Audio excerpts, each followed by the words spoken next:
Well, let me begin by referring to something that I've already discussed. That is, if it is correct, as I believe it is, that a fundamental element of human nature is the need for creative work, for creative inquiry, for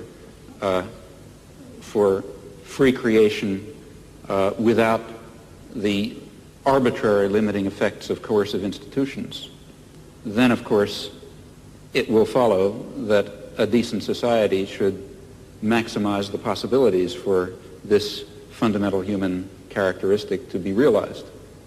That means trying to overcome the elements of repression and oppression and destruction and coercion that exist in any existing society, ours for example, as a historical residue. Now, a federated, decentralized system of free associations incorporating economic as well as social institutions would be what I refer to as anarcho-syndicalism, and it seems to me that it is the appropriate form of social organization for an advanced technological society in which human beings do not have to be forced into the position of tools, of cogs in a machine, in which the creative urge, that I think is intrinsic to human nature, will in fact be able to realize itself in whatever way it will. I don't know all the ways in which it will. Je suis dans ma démarche beaucoup moins avancée, je vais beaucoup moins loin que M. Chomsky, c'est-à-dire que j'avoue n'être pas capable de définir, ni à plus forte raison de proposer un modèle de fonctionnement social idéal pour notre société scientifique ou technologique. En revanche, une des tâches qui me paraît urgente, immédiate, avant même toute autre chose, c'est celle-ci. On a l'habitude, du moins dans notre société européenne, de considérer que le pouvoir, il est localisé entre les mains du gouvernement et il s'exerce par un certain nombre d'institutions bien particulières qui sont l'administration, en France on appelle ça préfectorale, enfin je ne sais pas comment on dit ailleurs, l'administration, la police, l'armée. On sait que toutes ces institutions-là sont faites pour transmettre les ordres, les faire appliquer et punir les gens qui n'obéissent pas. Mais je crois que le pouvoir politique, il s'exerce encore, il s'exerce en outre, de plus, par l'intermédiaire d'un certain nombre d'institutions qui ont l'air comme ça de n'avoir rien de commun avec le pouvoir politique, qui ont l'air d'en être indépendantes et qui ne le sont pas. On sait bien que l'université, d'une façon générale, tout le système scolaire, qui en apparence est fait simplement pour distribuer le savoir, on sait que cet appareil scolaire est fait pour maintenir au pouvoir une certaine classe sociale et exclure des instruments du pouvoir toute une autre classe sociale. Quelque chose comme la psychiatrie, qui en apparence aussi n'est destinée qu'au bien de l'humanité et à la connaissance des psychiatres, la psychiatrie est encore une certaine manière de faire peser un pouvoir politique sur un groupe social. La justice également. Bon, et il me semble que la tâche politique actuelle dans une société comme la nôtre, c'est de critiquer le jeu des institutions apparemment les plus neutres et les plus indépendantes, de les critiquer, de l'attaquer de telle manière que la violence politique qui s'exerçait obscurément en eux surgisse et pour qu'on puisse lutter contre elle. À vouloir tout de suite, enfin si on cherche tout de suite à donner le profil et la formule de la société future, sans avoir bien fait la critique de tous les rapports de violence politique qui s'exercent dans notre société, on risque de les laisser se reconstituer, même à travers des formes aussi nobles, apparemment aussi pures que celles du syndicalisme anarchiste. Yes, I would certainly agree with that, not only in theory but also in action. That is, there are two intellectual tasks. One, and the one which I was discussing, to try to create the vision of a future just society. Another task is to understand very clearly the nature of power and oppression and terror and destruction in our own society. And that certainly includes the institutions you mentioned, as well as the central institutions of any industrial society, namely the economic, commercial, and financial institutions, in particular, in the coming period, the great multinational corporations, which are not very far from us physically tonight. Those are the basic institutions of oppression and coercion and autocratic rule that appear to be neutral. After all, they say, well, we're subject to the democracy of the marketplace. Still, I think it would be a great shame to lose or to put aside entirely the somewhat more abstract and philosophical, if you like, task of trying to draw the connections between a concept of human nature that gives full scope to freedom and dignity and creativity and other fundamental human characteristics, and relates that to some notion of social structure in which those properties could be realized, in which meaningful human life could take place.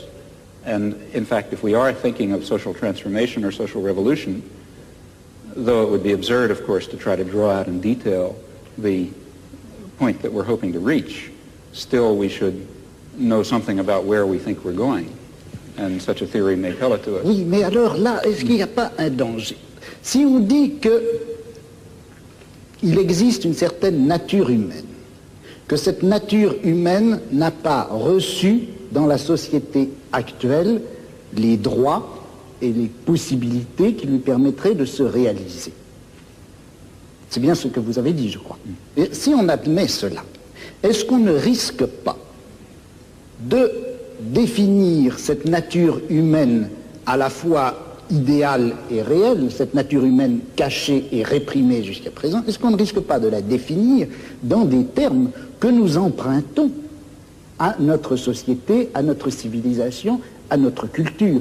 De sorte que, est-ce que la notion de nature humaine, vous-même, en commençant, vous reconnaissiez, je crois qu'on ne savait pas très bien ce que c'était que cette nature humaine.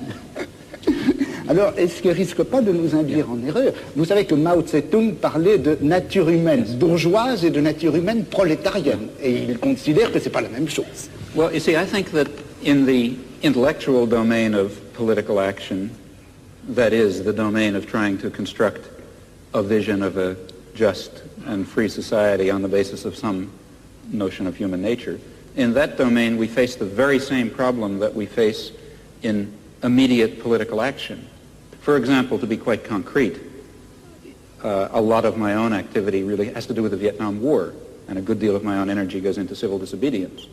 Well, civil disobedience in the United States is an action undertaken in the face of considerable uncertainties about its effects. For example, it threatens the social order in ways which, let's say, one might argue, bring on fascism. That would be very bad for America, for Vietnam, for Holland, and for everyone else. So there's a danger, that is one danger in undertaking this concrete act. On the other hand, there's a great danger in not undertaking it. Namely, if you don't undertake it, the society of Indochina will be torn to shreds by American power. And in the face of those uncertainties, one has to choose a course of action. Well, similarly, in the intellectual domain, one is faced with the uncertainties that you correctly pose. Our concept of human nature is certainly limited, partial, socially conditioned, constrained by our own character defects and the defects and the limitations of the intellectual culture in which we exist. Yet at the same time, it's of critical importance that we have some direction, that we know what impossible goals we're trying to achieve if we hope to achieve some of the possible goals. And that means that we have to be bold enough to speculate and create social theories on the basis of partial knowledge while remaining very open to the strong possibility, in fact overwhelming probability, that at least in some respects we're very far off the mark. Il me semble que de toute façon, la notion même de justice fonctionne à l'intérieur de la société de classe comme revendication du côté de la classe opprimée et comme justification du côté de la classe oppressée. I don't agree with that. Et dans une société sans classe, je ne suis pas sûr qu'on ait encore à utiliser cette notion de justice. Yeah. Well, here I really disagree. I think that there is a sort of an absolute basis. If you press me too hard, I'll be in trouble because I can't sketch it out. But some sort of an absolute basis ultimately residing in fundamental human qualities in terms of which a real notion of justice is grounded. And I think that our existing systems of justice I think it's too hasty to characterize our existing systems of justice as merely systems of class oppression. I don't think that they are that. I think that they embody systems of class oppression, and they embody elements of other kinds of oppression. But they also embody a kind of a groping towards the true humanly valuable concept of justice and decency and love and kindness and sympathy and so on, which I think are real. Bon, est-ce que j'ai du temps pour répondre? Oui, Combien? Parce que 2 minutes. Ben, moi, je dirais que c'est injuste. Absolutely. Non, mais bon, je ne veux pas répondre en si peu de temps. Je dirais simplement ceci. Je ne peux pas m'empêcher, contrairement à ce que vous pensez, je ne peux pas m'empêcher de croire que cette notion de nature humaine, cette notion de bonté, de justice, d'essence humaine, de réalisation de l'essence humaine, tout ça, ce sont des notions et des concepts qui ont été formés à l'intérieur de notre civilisation, dans notre type de savoir, dans notre forme de philosophie, et que par conséquent, ça fait partie même de notre système de classe, et qu'on ne peut pas, aussi regrettable que ce soit, on ne peut pas faire valoir ces notions pour décrire ou justifier un combat qui doit en principe bouleverser les fondements même de notre société. Il y a là une extrapolation dont je n'arrive pas à trouver la justification historique.